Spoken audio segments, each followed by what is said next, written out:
of adults only. We advocate for the repeal of marijuana prohibition for adults. We discuss the science, culture, and controversy about America's marijuana laws. We do not advocate or encourage any illegal activity and advise all listeners to learn their state and federal marijuana laws by visiting NORML.org, NORML.org.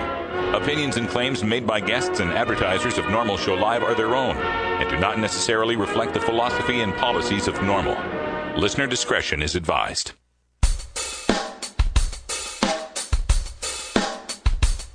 You take a seed, you plant it, you grow it, you dry it, you roll it, you smoke it. You take a seed, you plant it, you grow it, you dry it, you roll it, you smoke it, and it goes down smooth. Hey! Spanning the continent to bring you the truth about cannabis and marijuana law reform. I smoke pot and I like it a lot. From the promise of legalization. And I think we need to rethink and decriminalize our marijuana laws. To the agony of prohibition. One major responsibility is to encourage people to use less drugs. The National Organization for the Reform of Marijuana Laws presents NORML Show Live, Marijuana Nation. Now, here's your host, NORML's Outreach Coordinator, Radical Russ Belville. Oh, yeah, good day, tokers and tokettes, and welcome to a very special Wednesday, May 2nd, 2012, and it's got to be 420 somewhere in the world. Thanks for being here with us. We are going to have ourselves quite the show. Lots of news, lots of interview stuff to get to, especially today's special guest coming up at 4:30. We are speaking live with Stephen D'Angelo, the CEO of Harborside Health Center and the star of the recently canceled series on Discovery Channel, Weed Wars. He'll be our guest for 2 segments, so Dr. Mitch Earlywine will be off today, unfortunately. I know everybody's a little sad about that, but we'll bring him back next week to take all your questions on cannabis science. Also joining us to bring us all of these headlines coming up in the news today, right after this first break, is Cannabis Carrie, our senior news editor. How you doing, Carrie? I don't have a Cannabis Carrie. I know she's out there somewhere, but she'll be bringing us all sorts of headlines today, including a horror story where the DEA in San Diego locked up a celebrant from 420, a college kid who was celebrating 420, locked him up and forgot him, handcuffed for 5 days. It's a tremendously disturbing story. We'll also bring you video from that story as well. What other stories do we have, Carrie? Also, a new survey out today that shows teen marijuana use is way up. And I've written out the specifics of the Oregon Attorney General race. Very clear choice for cannabis community members, I would say. All right. I also have some bad news to bring you from our home state of Idaho. We'll get to that in our hemp headlines. Then at 20 after, we take our break and we come back with Daily Toker Tunes. And for today's Daily Toker Tunes, we are going to go to NorCal Perps down there in the Bay Area, who's going to bring us some music video from Catch a Fire. So this will be good stuff to check out. I'm sure Wiz Khalico, who's out here on the end table, will enjoy that. Welcome, Wiz Khalico, to the show. Oh, aloha. I will love that. I always love some Catch a Fire. We've got some new Dan Michaels audio that will be debuting in hour 2, and Toker Talk Radio will also take your calls at 971-533-7111. So plenty of stuff. Also tonight, later on the NORML Network, live at 8 o'clock Pacific, we'll have the Irie Island Hour. Kaliko, what are we looking forward to for that show? That's right. We're going to try something a little different this week. We're going to have a themed show where I'm going to play nothing but slightly stupid tracks. Some of my favorites. I mean, they have like 8 albums. I'm going to be playing as much as I can, as well as previewing some of the videos from their new DVD they're set to release that they recorded at Bob Weir's Tri Studios just a few months ago. So we'll be looking at that. So it's Slightly Stupid night tonight on All Slightly Stupid on the Irie Island Hour. All right, folks, and stay tuned. We got all that coming up here on the NORML Network. We're all recovering from May Day. I hope you're doing okay too. Stick around. It's NORML Show Live. You're listening to NORML Show Live, the voice of the marijuana nation. The Global Marijuana March is an annual free rally held at different locations across the planet. It refers to cannabis-related events that occur on the first Saturday in May or thereabouts, and may include marches, meetings, rallies, raves, concerts, festivals, and information tables, depending on the city.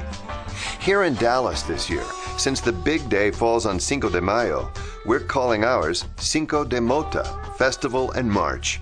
Sure, mota is Latin American Spanish slang for weed, but the name acknowledges more than just Cinco de Mayo. The name is also a grim acknowledgement from our community of the more than 50,000 Mexican lives that have been lost since President Felipe Calderón launched a massive military crackdown against the cartels in 2006. Texans want to see an end to the drug war and the violence associated with marijuana prohibition across the world. Join us as we celebrate for legalization and the rights of all adults to consume cannabis responsibly. We'll have food trucks, speakers, live music, vendors, fire spinners, prizes, and of course, the march. The plan is to build a party around the march to turn it into a legalization celebration at Dallas City Hall. The party starts at 2. The march is at 4:20. Help us promote the event by clicking the like button below. Yo, what's good? This is Be Real of Cypress Hill chilling on NORML Show Live. Legalize it. Hi, I'm Radical Russ. One of the best things about marijuana is the wonderful aroma. But when you travel a lot like I do, that aroma becomes a suspicious smell. That's why I endorse stealth-products.com, the leaders in smell-proof containers. From smell-proof vacuum bags to smell-proof backpacks and duffel bags, all the way to smell-proof digital safes, stealth-products.com has you covered. Stealth-products.com brings you safe, secure, odorless layers of protection with activated carbon fiber. Backpacks and duffel bags are simple black so as not to attract attention with a logo or a flashy design. Now, nothing is perfectly odor controlled from the detection of drug dogs, but with proper vigilance, containers from stealth-products.com will help you avoid nosy humans. You're now listening to Elliot Beats. Stealth-products.com. Stealth-products.com.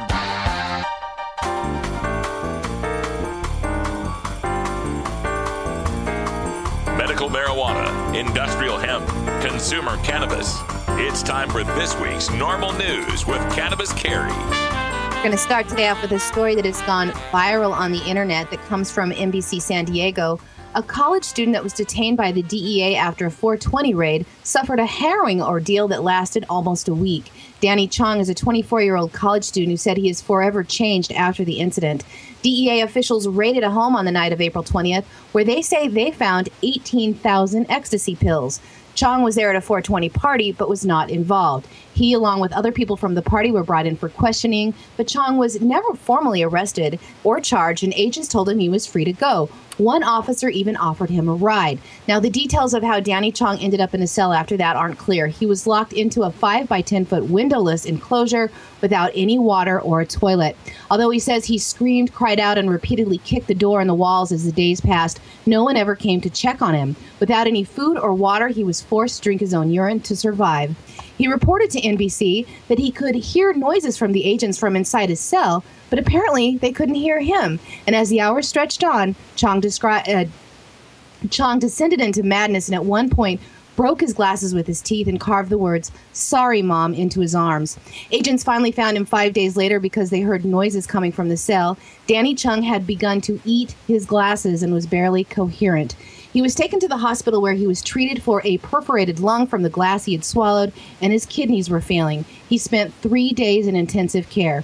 Chong is reporting that DEA employees looked confused and nervous when they found him and rode with him to the hospital. They've also taken care of all of his medical bills. This morning, DEA San Diego Acting Special Agent in Charge, William R. Sherman, extended his deepest apologies to Mr. Chong, saying he was troubled by his treatment, that it was accidental and isolated. Sherman has personally ordered a review of all the policies and procedures. Now, the incident has also caused Chong to miss his midterms at his university, and he says that his perspective on life has changed so much he doesn't even know if he can go back to school. He's obviously considering a civil lawsuit, and we're speculating that he could probably get awarded millions. So we're going to go ahead and go to the video. Let's go to the video on this, and then I'll give you my commentary. NBC7 first reported Chong was detained at the DEA office on Saturday, April 21st, following a drug raid at a University City apartment where Chong admits he was smoking pot with friends. But he says agents told him he wasn't under arrest and even offered him a ride home. Hours later, handcuffed and alone inside a small, windowless holding cell, Chong wondered why he was still there. Since that's so inconceivable. You keep doubting that they forget you. But that's exactly what happened. Those hours turned into days. All the while, Chong says he could hear DEA workers and other detainees walking by his cell door. I kicked the door many, many times. Even my neighbors, I guess, were getting annoyed at me and telling me to shut up. And I hallucinated by the third day, and I was completely insane. And by that time, I was just trying to get my sanity back. I didn't care if I died. I just wanted to make sense of things. By day 4, the lights had gone out. Thirsty and starving, in total darkness, Chong says he tried to commit suicide by breaking his eyeglasses. He used the sharp edge to carve a message into his arm. Trying to write, "Sorry, Mom," but I couldn't even aim, so I gave up on that one. On day 5, agents finally opened his cell door. Suffering from signs of kidney failure, Chong was rushed by ambulance to Sharp Memorial. On the way, he told an agent what he'd been through. Everything that I said, he was just like, oh my God, oh my God. Now, yesterday we told you that a small bag of meth was found inside Chong's cell. Well, his attorney, Gene Iredell, says that meth did not belong to Chong, that Chong actually found it inside a blanket that was inside the cell, and he actually ingested some of it because he was simply starving. Meantime, Iredell says he is now putting together a civil lawsuit against the DEA. That's the latest from here. Reporting live at Kearney Mesa, I'm Tony Shin, NBC 7, San Diego. This Chong should definitely be seeing a couple of commas in his bank account. If I don't see a 8 or 9 figure settlement for this guy, then I've lost all faith in our justice system. What little faith I had remaining. It's just horrifying to think that not only would you be locked in, and folks, a 5 by 10 windowless room. If you stick your arms out, your arms are usually about as wide as you are tall. I'm 6 foot tall, so a room thinner than this, right? About this wide and about twice as long, windowless, no toilet, no water, no food, no human contact. This amounts to torture. This amounts to what we put people through in Abu Ghraib. This is despicable. And let me follow up with some of the reporting on this that I've been, as I wrote this story up. And remember, this was to bust an ecstasy ring, supposedly. 18,000 pills of ecstasy, rounded up a bunch of college kids at a 420 party. Nothing they would have done at that party could have possibly been as dangerous as anything this kid went through at the hands of the DEA trying to stop him from using these drugs. I got another story here that referred to the DEA's San Diego acting special agent in charge, who's named William R. Sherman, who said in a statement Wednesday he was troubled by the treatment of Daniel Chong and extends his deepest apologies to him. Sherman says the event is not indicative of the high standards to which he holds his employees. He says he has personally ordered an extensive review of his office's policies and procedures. Troubled, you say, Agent Sherman. The only words I want to hear out of your pie hole are, "I resign." When someone is tortured and left for dead in your offices on your watch, it's not enough to pass the blame onto some underling who may not have followed through with your high standards. Continuing on, another former federal prosecutor, John Kirby, spoke with NBC San Diego and said he's familiar with the holding cells at that DEA office. He told them that this incident is inconceivable because every detainee is processed and it would be hard to get lost in the shuffle. Quote, "You talk about whether they might have done this intentionally. No way, because somebody's career is done over this," said Kirby. So it was an unfortunate accident, huh? Look, if this were a murderer or a rapist or an arsonist who'd been forgotten in a cell, it'd have been awful, but it might have been an accident I could have some sympathy for because at least you would have initially been placing him in the cell for the purposes of protecting society from a bad guy. But in this event, you locked up a college kid who was partying to protect him from himself. Yeah, somebody's career ought to be done over this, and that starts at the top with Special Agent in Charge William R. Sherman, and it rolls downhill to every underling on duty that night who handled Daniel Chong and ignored his days of cries, screams, and kicking and pounding on the walls. Yeah, walls where you could hear only one way, right? One-way wall. He could hear them, but they couldn't hear him. Bullshit. They could hear him screaming and crying, and they just thought he was just some doper, some druggie, and figured that it was somebody else else's problem. I want to see 8 or 9 figure settlement on this. I want to see Agent William R. Sherman resign in ignominy and have to move off to freaking Antarctica to live with himself. An interesting attorney general race is heating up in Oregon State between 2 very different candidates. The job is to oversee the thousands of laws in the state of Oregon, but one law in particular has been defining the difference between the 2 candidates from the same party. Ballots for the Democratic primary have already been sent out, and the race is essentially between the 2 Democrats since no Republican is seeking the position. So all alone, Democrats will get to choose the state's top lawyer in the May 15th primary in Oregon.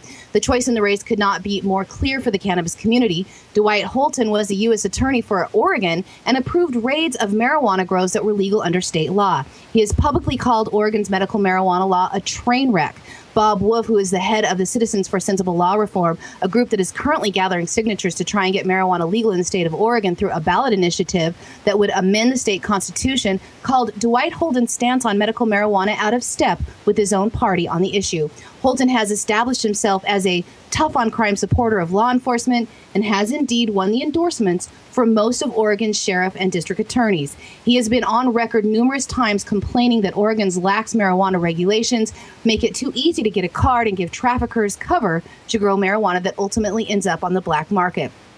Holton's opponent seeking the same position of Attorney General is retired Court of Appeals Judge Ellen Rosenblum, who has said recently on a public debate between the two, she thinks the 55,000 citizens that use medical marijuana legally deserve a safe place to get it. She's also stated that marijuana enforcement in general would be a low priority under her leadership if elected.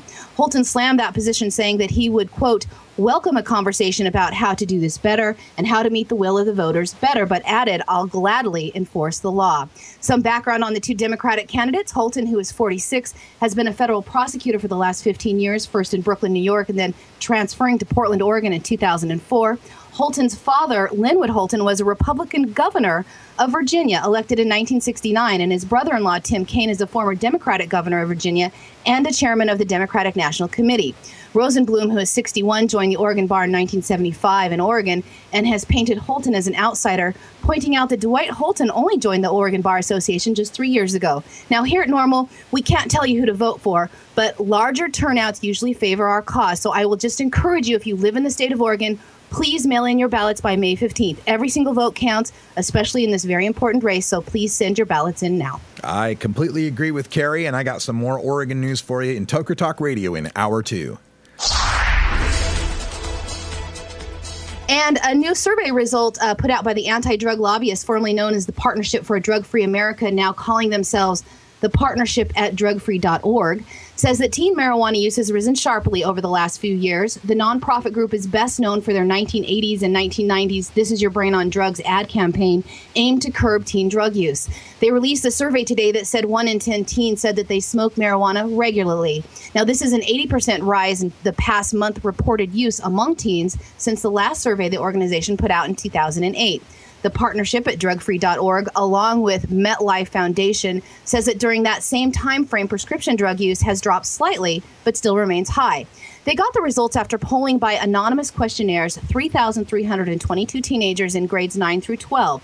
The teens were polled at school from March to June of 2011. The current partnership president, Steve Preserb, blames the increase partly on the mindset of parents that a little weed or a few prescription pills isn't a big deal. He said that parents are scared about cocaine and heroin and that those are the drugs that they warn their children about. He said the group survey has shown that the use of harder drugs among teens has actually stabilized in recent years.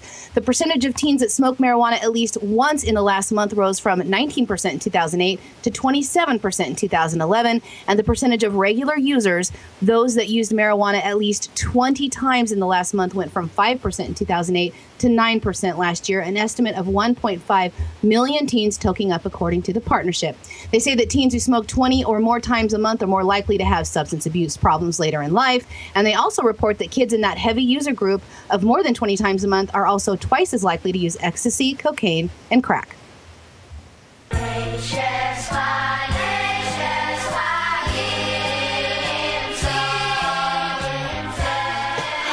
Children, my God, won't somebody think of the children? Yes, Dan, won't we think of the children? Look, folks, this is not a case of more kids smoking pot. This is a case of more kids admitting to smoking pot. It's now become okay to talk about it. It's okay to let folks know you're smoking pot. I mean, they contradict themselves. They say kids that smoke pot this often are more likely to use heroin and meth, and yet heroin and meth rates haven't gone up. I mean, your own data contradicts what you're saying here.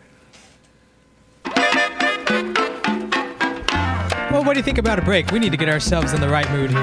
No doubt. I'm a little enraged. Let's mellow out. We'll be right back after this. It's 20 after the hour, and we have to take a short break, if you know what I mean. Please support these sponsors who support NORML Show Live. Oh, have you ever met that funny reefer man? A reefer man. Have you ever met that funny reefer man? A reefer man. If he said he swam to China, he would sell you South Carolina. Then you know you're talking to that reefer man.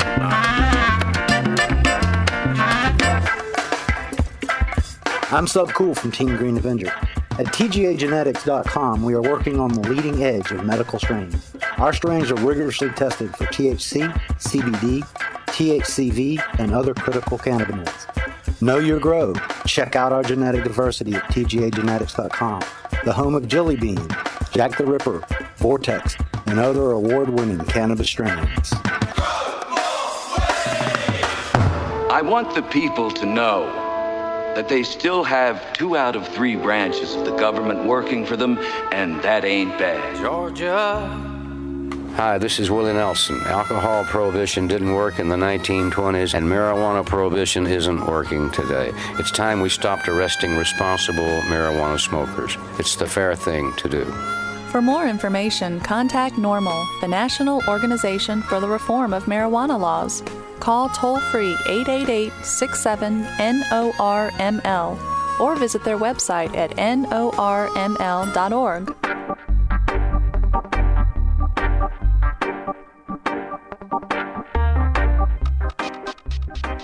It's time for your daily Toker Tunes, the best in 420 friendly music from all genres that uplifts, entertains, and informs the public.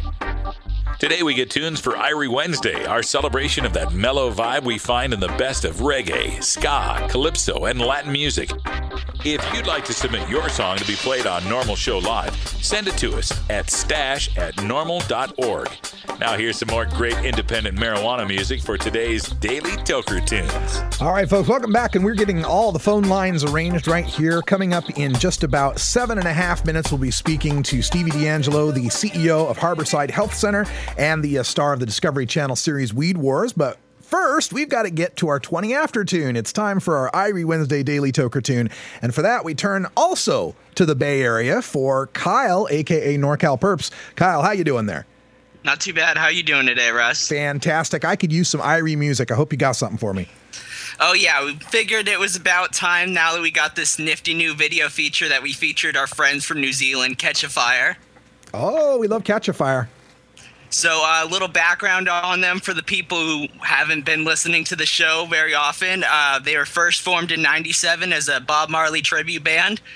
They've toured the world, and they actually just finished up their U.S. tour. So if you want to see when they're going to be back, you can check them out at catchafire.co.nz. Yep, and that's with a K. So Catcha, K-A-T-C-H-A-F-I-R-E, Catch a Fire. Check those guys out. Great music from New Zealand. We play them a lot on the Irie Island Hour, one of Kaliko's favorite groups, I know. Absolutely. And now I'm into so many New Zealand bands because they're all over the place, but Catch a Fire was the original for me, most definitely. All right, so let's get right into it. Thanks, Kyle, for the tune. This is Catch Fire with Sweet As, the official music video right here on the NORML Network.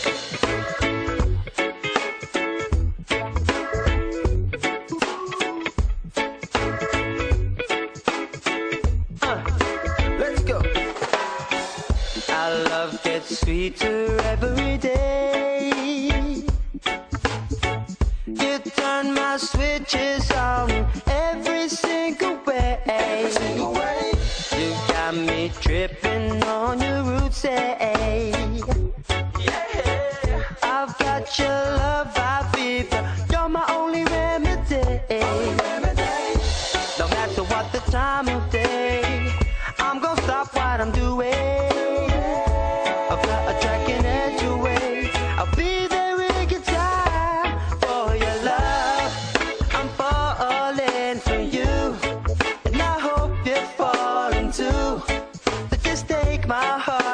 I'ma show you what we're gonna do. You got me saying ooh la, la la, la la, yeah. Ooh la, la la, la la, yeah. It just gets sweeter every day.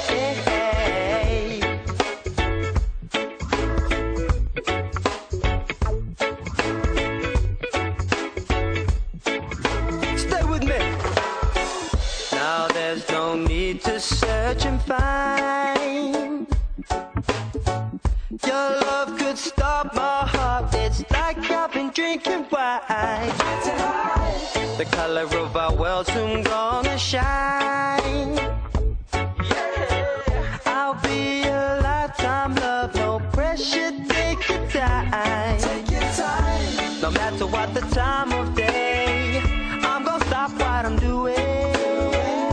I'll cut the track in every way. I'll be there in good time. For your love, I'm falling for you, and I hope you're falling too. So just take my heart, and I'ma show you what we're gonna do. You got me saying ooh la, la la, la la, yeah. You got me saying ooh la, la la, la la, yeah. It just gets sweeter every day.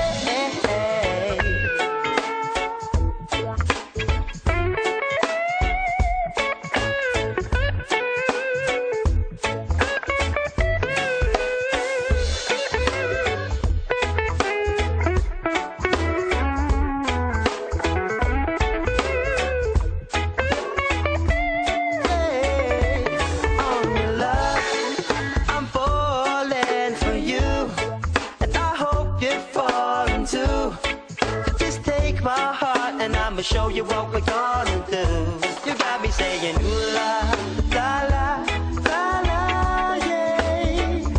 You got me saying ooh la, la la, la la, yeah. It just gets sweeter every day. You got my love every day, every day. You got my love every way. You got my love every day, every day. Every day, every day.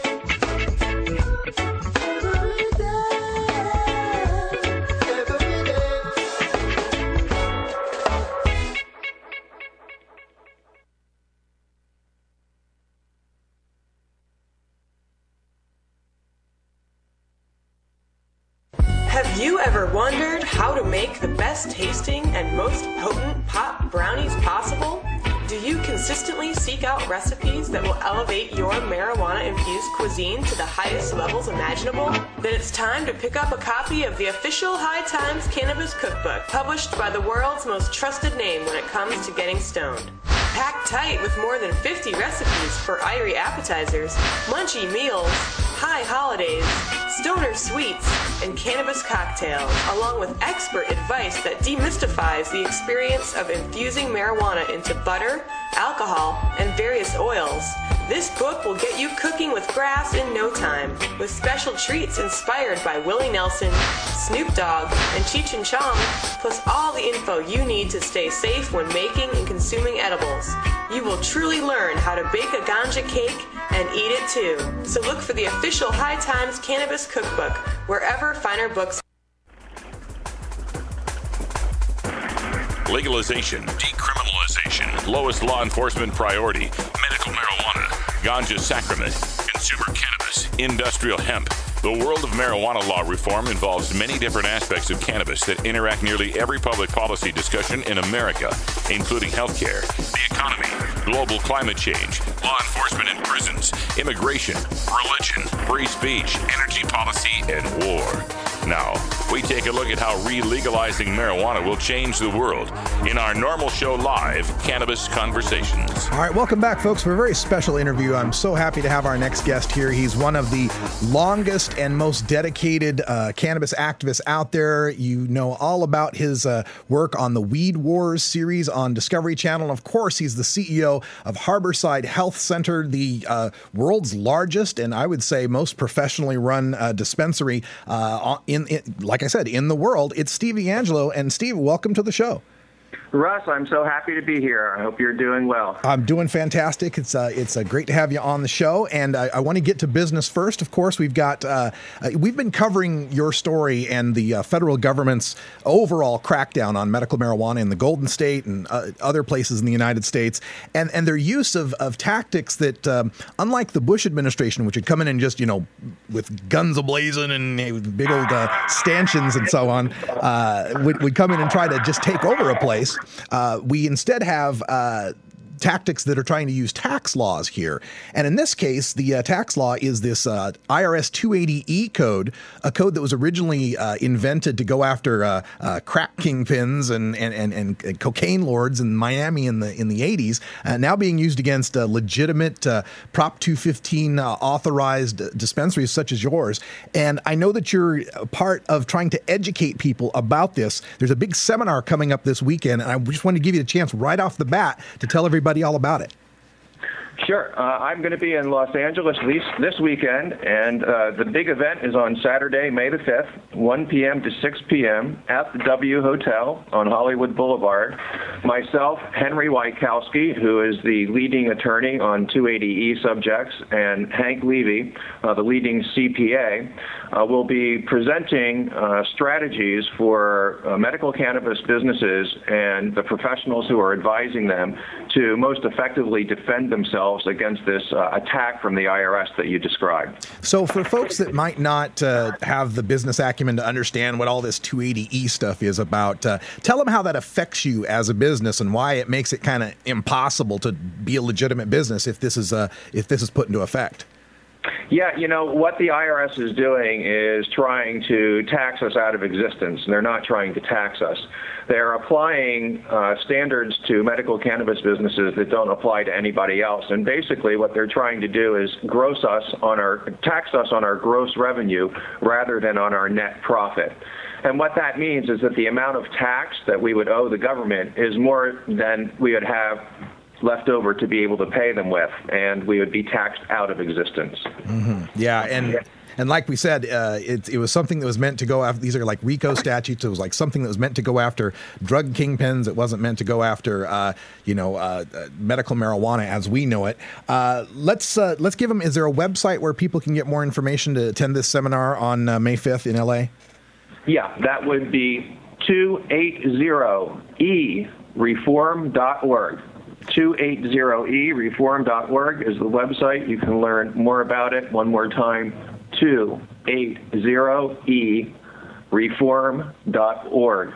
I'm also going to be delivering a free lecture the day before, on Friday, May the 4th, from 2 p.m. to 3:30 p.m. at Plummer Park in West Hollywood, where I'll be describing my 40-year journey through the cannabis reform movement. All right. And speaking of that journey, the most recent step on that journey we all got to be a part of, at least if we had cable, or found it on the internet somehow, the Discovery Channel show, Weed Wars, which, was there 4 episodes? Was that the run?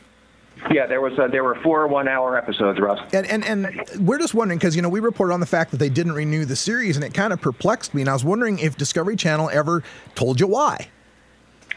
They did not tell us why, and the one thing I know is that it wasn't because of the number of eyeballs on the screen. Their biggest show, Moonshiners, drew 1.76 million. We were a close runner-up with 1.36 million. Mm-hmm. So whatever it was not because people weren't watching the show. Do you note any irony that those are the 2 top shows? Well, I think it shows what American people are interested in.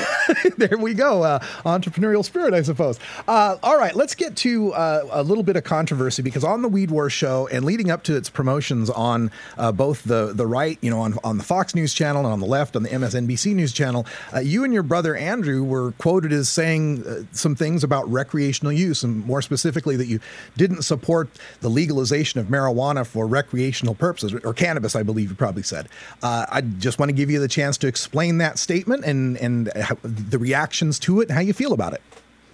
Yeah, sure. Well, some of what was put out over the airwaves was really distorted, and some of it was a result of us misspeaking. So, for example, on the Bill O'Reilly show, which is a very intimidating show, my brother Andrew said that he didn't support the idea of legalizing cannabis for recreational purposes. Well, what he had really meant to say was something that he had heard me saying, which was, we don't advocate legalizing cannabis for recreational purposes. The reason for that is I think that the terminology legalization and recreational purposes is really problematic and sets our cause backwards. Of course, myself and my brother both believe that there is absolutely no justification for any criminal penalties against cannabis. The idea that anybody should ever be arrested anywhere for using cannabis in any way for any purpose is an assault to any reasonable set of ethics. So we support ending all criminal penalties for cannabis for all people at all times. That said, we also believe that if you go to the American people and talk to them about regulating cannabis instead of legalizing cannabis, if you talk to them about using cannabis for wellness purposes rather than recreational purposes, it's our feeling that we'll be able to get this horrible assault that we are enduring right now over with much more quickly.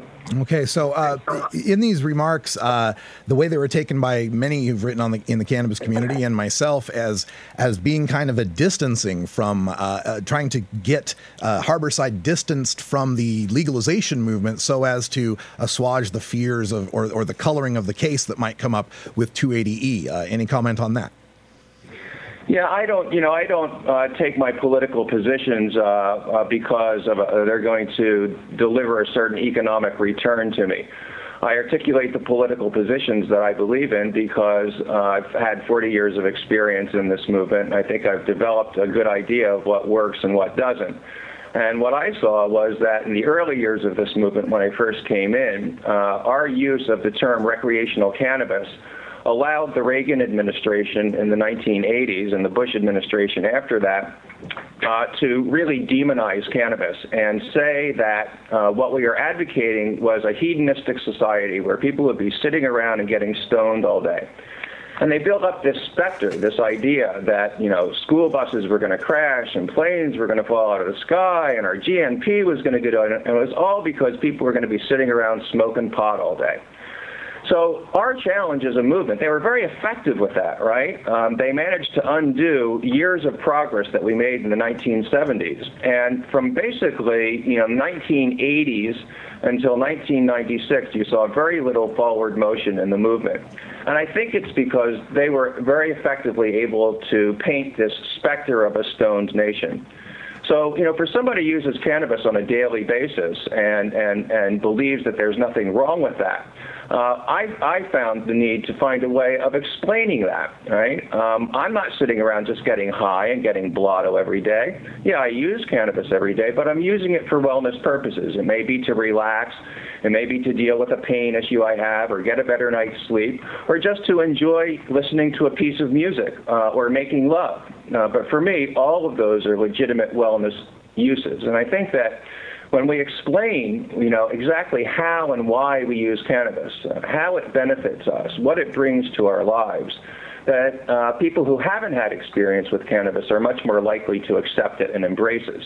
When we say we're getting high or we're getting stoned, to people who don't have experience with cannabis, they imagine it's something like doing heroin, sitting around nodding all the time. And so I find that the wellness explanation really helps open up the eyes of people who just don't understand what cannabis is really about. All right, we're speaking with Stephen D'Angelo, the CEO of Harborside Health Center. I want to remind everyone that there is a 280ereform.org website to check out for the May 5th LA seminar on the 280E taxes and the tax issues. Stephen, I just want to get back to that point, though, about this wellness uses, because one of the problems that I see with that is there are people who are using cannabis and not using it for wellness purposes. There are people who do abuse it, and it is not good for them in their lives. What shall we do with them, and how do they fit into this semantic distinction? Mm-hmm. Well, at Harborside, we recognize that a couple of things. First of all, any psychoactive substance can and will be misused by a certain number of people. And so I think it's important that we set up a model of cannabis consumption that is responsible and that is balanced. And when you talk to people about using cannabis for wellness purposes, it gives them a framework in which to understand and use their cannabis. You know, one of the things that surprised me was that after my thoughts about cannabis and wellness were publicized and I traveled around the country, several young people came up to me and said, you know, Mr. D'Angelo, they call me Mr. D'Angelo, it's kind of weird. You know, Mr. D'Angelo, after I heard your speech about wellness and I read your piece, Wellness Not Recreation, I started thinking about how I use cannabis. And I realized, you know, I was getting up and I was doing wake and bake and I was getting stoned before I studied, and I wasn't always using it in a good way. And I started reconsidering, and now I'm smoking less, but I'm getting more out of it. Well, you know, I never thought that me talking about wellness and cannabis was going to result in young people altering their consumption patterns. But that's one of the things that happened. So I think that, you know, the very fact of looking at cannabis through a wellness prism helps people stay away from problematic consumption patterns. So, semantic distinctions aside, do you believe there is such a thing as recreational use of cannabis? No, I don't believe. I mean, if in the sense of what you're talking about is that simply by ingesting cannabis, that is a recreational experience. No, I think that cannabis can help relax you so that you can make the transition from a work mode into relaxation mode and thereby be able to engage in recreation more easily. It might alleviate aches and pains that you have. It might prevent you from doing some recreational activities. But for me, recreation isn't something that you consume. It's not a substance that you swallow or smoke or rub on your skin. It's an experience. It's an activity. So you can ingest cannabis and then engage in recreation. But I don't think that it's accurate to say that simply by ingesting cannabis, you are engaging in recreational activity. You can ingest cannabis and engage in a wide variety of behavior. Okay. Does that explanation work for alcohol and cigarettes? No. You know, there's no such thing as an endo-alcoholic system or an endo-tobacco system. But every human being has an endocannabinoid system. True enough. So people who are, I'm just trying to understand how this fits in this framework, people who choose to consume alcohol and tobacco are not engaged in recreation and they're not engaged in wellness. So what are they engaged in? Consumption, ingestion of a substance. Okay, so all right, that's it. Okay, let's leave it at that because I could go for a while on this subject. But let's. You know, let me just say one other word, which is that, you know, it is about words. It is about semantics. But the way that we think and our thought patterns and the messages that we deliver are really dictated by the format of language. So the reason I've made such a big point about this, even though at the end of the day my position's really probably not very different from yours, is that I think that language matters and ideas matters, and we need to be careful about how we use our words. I think, you know, I do agree with you on that point. I just disagree about how we got to that point. I think we agree on the end result is that we want no one to be busted or arrested or harassed or discriminated against for their cannabis use. But when you say that words and ideas matter, that's where I point to the problem of calling it all wellness or all medical when obviously it cannot be. When there's a doctor in a tent at a rap show with a stethoscope around his neck pretending to take someone's vital signs, that's obviously not medical to any casual observer who would see that. So I see the framing here by trying to say all use is medical or all use is wellness could be problematic by painting us into a corner by which our opponents can point at a Cheech and Chong movie and go, well, where's the wellness there? Yeah, well, you know, you and I have been disagreeing about this for a while, and I actually think that's a really good thing. When I started out in this movement, you know, there are so few of us, you could put us in one good-sized room. That's true. And, you know, we could figure out what we all agreed on and come up with a unified strategy pretty easy. But now we're a much larger movement, and we're a mature movement. We have many more tools in our tool chest of strategies, and there's a lot of different ways to go. There's lowest priority, there's repeal, there's medical, there's a lot of options. And you know what? I can't think of any single initiative that's on the ballot anywhere in the United States where I wouldn't feel perfectly happy going in and pulling that lever in favor of it. You know, it's not whether we agree 100% every single time with a particular measure or a particular approach. We have to ask ourselves, is this going in the right direction? And if so, let's support each other. You know what? If somebody gets a legalization for recreational purposes initiative on the ballot, I'm going to go and I'm going to vote for it, just like I voted for Prop 19. Fantastic. And likewise, if we get a regulate medical cannabis initiative on the ballot, I would hope that people who are more oriented towards a recreational cannabis approach would also support that measure. Let's support each other. Let's use all of the strategies in our toolbox. Yeah, I do want to compliment you and commend you on all the work you've done over time, and I believe that the vast majority of what we're talking about we agree on in certain ways. So again, we find the common ground and we work toward that common goal. I think we'll all be better for it. I did want to address a couple of other subjects. I know your time is limited, and I'd originally set this for 15 minutes. If you have a little time, maybe 5 or 10, I have a couple other questions if you'd like to go over it. Go ahead. Okay. We've seen some pretty bad stories coming out of California. Oakster Dam, of course, being raided, and Richard Lee, stepping aside. Berkeley Patients Group closing its doors, and of course these IRS tax on Harborside. So, what is the future specifically of Harborside and for yourself? Is this attack bowing you in any way, or what are your new plans going forward? We made a commitment when we opened our doors 6 years ago to serve our patients with the very best selection of cannabis in the most safest way that we knew how. And we're going to continue doing that every single day that we possibly can, unless and until the federal government comes and padlocks our doors. And after they do that, we'll be back to pick the locks. We are not going to stop serving patients. We are not going to stop advocating for the truth about cannabis. I have dedicated my life to this cause, and I'm in it to win it. I will not stop until we get there. Well, aside from us both having a nice collection of hats and ties, we both agree on that as well. I'm not going to stop either, Stevie, and I appreciate you. That's fantastic. Let's talk about another thing here. California, unfortunately, this year does not have a legalization initiative that made the ballot. Do you have any insight on what happened after Prop 19 and why there was a failure to coalesce around a common legalization effort?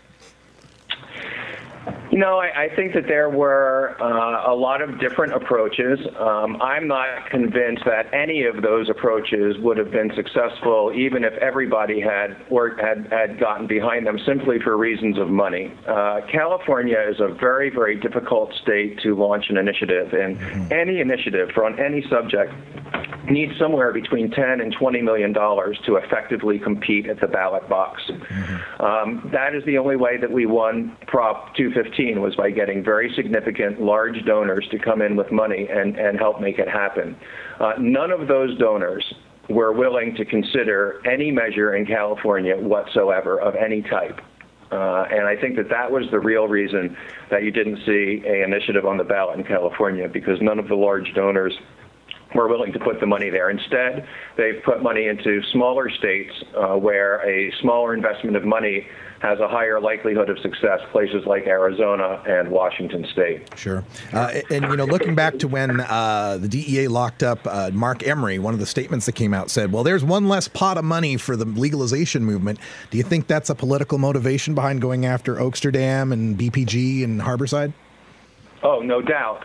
When the U.S. attorneys announced this campaign several months ago, they said we're going after criminals and profiteers who are using the medical cannabis laws as a shield for criminal activity.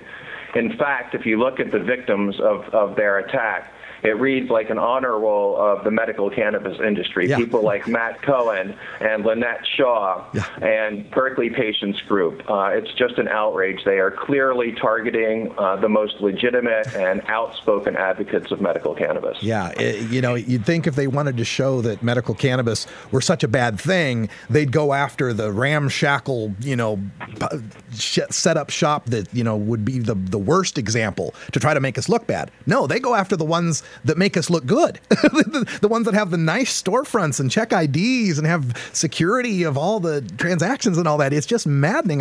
How has this affected you personally, Stevie? I mean, you got to be losing sleep over this, or does the cannabis help, I suppose? Well, I have to say that my consumption of edible cannabis has gone up rather markedly in recent months. No doubt. Well, folks, check out Stevie D'Angelo this I guess it's Saturday, right? The 5th?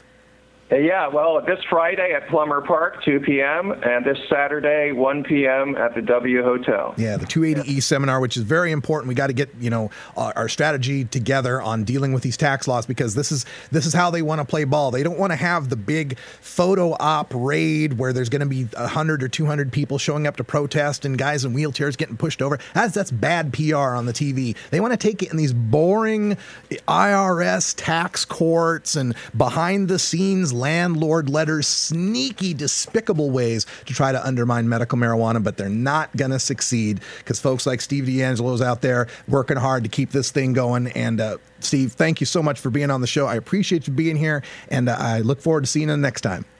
All right, Russ, anytime. Thanks so much for having me. Great talking to you. Great talking to you too, my man. And when we come back, we'll have a little time to wrap things up here on Normal Show Live and take a look at the chat room. I was so engrossed in the conversation, I didn't see what y'all were saying. So we'll take a look at that when we come back right here on Normal Show Live. You're listening to Normal Show Live, the voice of the marijuana nation. What's up, guys? I'm Rory from Revolution, chilling at the Spring Fest, San Bernardino, California. Just chilling at the Normal Live. Wanted to say what's up and keep it green. Marijuana and alcohol are the two most popular recreational drugs in America. Marijuana smoking is non-toxic, relatively safe, and has a low risk of dependence. Alcohol drinking is potentially fatal, dangerous to society, and is quite addictive.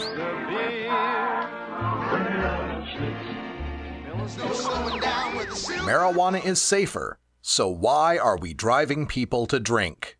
That's the question of the new book, Marijuana is Safer, So Why Are We Driving People to Drink? By Paul Armentano, Mason Tvert, and Steve Fox. Visit Amazon.com or ChelseaGreen.com today to order your copy of Marijuana is Safer, or visit MarijuanaIsSafer.com. Warning. Neil deGrasse Tyson may grab you off the street at any minute. I know that the molecules in my body are traceable to phenomena in the cosmos. That makes me want to grab people in the street and say, have you heard this? This is Normal Show Live. Yeah, I can trace the atoms in me right now.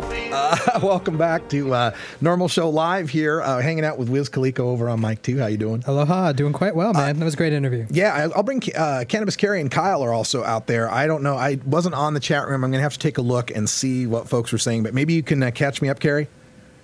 I'm not actually logged in, but I did see people were just praising your interview skills. Some of them wanted some more specifics. I think a few people wanted you to press them just a tiny bit harder. Yeah, but I think you did a great job. Well, I think Steve did a great job, too. Good for him. It was one of those things I've been thinking about it all day, this interview, and I had to keep telling myself, you're interviewing, not debating. You're interviewing, not debating. You're interviewing, not debating. But they're like, no. Did a great job. No, and he said what I wanted to hear, though, is that there is no excuse for locking anybody up for any use of marijuana of any sort. Right. But he still is having the semantic argument about wellness versus recreation, and but I thought you brought up a great point, even though it wasn't really debating. That was just about what are tobacco and alcohol users, if not recreational or medical users. Right. So they're ingesting. Well, okay, you can say that with tobacco. With alcohol, when they're ingesting, you can't deny they're getting something out of it. I mean, and when you look at our commercials and our landscape and how much we promote the high life, grab some buds. And I guess you could say, well, the alcohol is what they do, and then you see them in the commercial recreating, playing pool or playing football or whatever it might be. But come on, there's Joe Sixpack who, after he gets off work, he goes and grabs a 6-pack of beer to sit in front of the couch and recreate. He's trying to get a buzz on. He's trying to take off, whatever. He's trying to have a good time. He's trying to have fun. Now, the other side of that is to say, well, yes, having a good time, though, is wellness. Right. We have to relax. We have to reduce stress. I mean, Willie Nelson once said, stress is the biggest killer out there, and marijuana relieves stress. Mm-hmm. So, yes, that's wellness. Yes, and this is where it gets murky because there's a lot of there's a lot of very positive framing in what's going on there. The case is resting it on the legal part of it. You were saying something about this being a cultural argument, not a legal argument? Right. Well, I agree with him on the idea that we should change the way we view marijuana, that we should go a little bit farther, that people just shouldn't be, we shouldn't have that counterpart to the guy getting binge drunk. I'm fine with having that cultural argument, but I'm just saying that's not going to fly when we take that to the legislatures. That's not going to fly when we go to the Obama administration and ask him to reschedule it. We have to have some kind of a legal framework that says that, people are able to use this. And then let's argue about how we use it and whether we're using it to an abusive point. And for me, I would go to, when I took him to the, what is alcohol and tobacco? Well, if they're not recreation and they're not wellness, what are they? Well, they're just ingestion. Well, exactly. That's all the argument you need. All use is none. Right. That's all you need. Right. If we already have it set that we can ingest things that are poisonous and addictive, then we already won the argument that we can ingest something that gives us wellness. And that's the key of everything. It's the personal right to ingest what you want as long as you're not harming anyone else. Yeah. I mean, obviously, if you're going to ingest alcohol and then go out and drive and kill somebody, you're going to get in trouble for going out and having your alcohol cause harm to someone else. But you're not going to get charged for drinking in your own house and hanging out or drinking and going for a walk as long as you're not drinking while walking. Right. And the issue with, I use it for my wellness is, well, if someone isn't using it for their wellness, what do we do? Do we do something to them? Do we not? I mean, because he says nobody should be locked up in a cage. So at that point, do we have to lock somebody up in a cage because they're not using it for wellness? Right. And if not, then it's a distinction without a difference. Absolutely. Right? It's like, well, if we don't do anything to people that misuse it and we don't do anything to people that use it properly, then there's no difference between those people. So why bother arguing that there has to be, why arguing there's a difference, right? If we don't lock up alcoholics, then there's no reason to lock up pot smokers, no matter how they're using it. So, anyway, but I also didn't want to belabor the point too, because if you want to get the point on this, I've written thousands of words on it. And Stevie's written thousands of words on it. And spoken thousands of words. And spoken, both of us. And go over both of our respective histories on, it's all out there on the net. And that's the nice thing about this, too. And I really appreciate how he said that it used to be you could get, all of the major activists in one room. And, pretty easy to form a cohesive strategy. Hey, stop locking us up. Pretty cohesive strategy. Now, we are so big and diverse that we have, it's like almost being a political party. Yeah. Where, there's blue dog Democrats and there's liberal Democrats and progressive Democrats, conservative Democrats. And there's Republicans who are pro-choice, pro-life Republicans, gay Republicans, conservative Republicans, Christian evangelical Republicans. I mean, we're almost like a political party now. Well, yeah. Well, that goes true with any kind of social movement or any kind of political movement, which is what we are. I mean, once you start building to a critical mass, then you do. It's a much bigger umbrella, much bigger tent. More people are involved, and then you have to have those inner squabblings, and you have those differences that can change the course of where you're going. Yeah, and again, also remember that the discussions that we have here in the tent are the natterings of ants as far as the rest of the world is concerned. They just see a marijuana movement. Right? They just see just marijuana guys, right? Yep. They don't note that there's distinctions. They just think we all want to legalize it and we're all nuts. Right. So that's fine, man. That's great that we're having this internal discussion, and we'll take it into hour 2 here in Toker Talk Radio. You can get into the phone lines at 971-533-7111. What did you think of the Stevie interview? Do you have any things you want to say to Steve D'Angelo? Someone in the chat room asked if he likes to be called Stevie. I don't know, and if he doesn't, I apologize. I've heard that said. I've heard people call him Stevie before. I assumed I could. I apologize if if that was rude. It's like being called. About it, yeah. Maybe to him it's like a Radical Rick thing, Yeah. Maybe I don't know. He's putting marks on the wall as he goes home every night. God damn it! Call me Stevie again. So stay tuned for hour 2, Toker Talk Radio. Your phone calls are coming in at 971-533-7111. Also, I've got a couple other stories to go over. Oh my God, story out of Colorado on the 5 nanogram per se DUID, pushing more stuff through. A story on Oregon. Our first federal prosecution of medical marijuana growers here in the state of Oregon has revealed some evidence. Some pretty big evidence, huh? God. So we'll talk about that in hour 2 and take your calls at 971-533 7111. For Wiz Khalico and Cannabis Carry, I'm Radical Russ. Thanks for joining us. Until next time, take care of each other, tokers.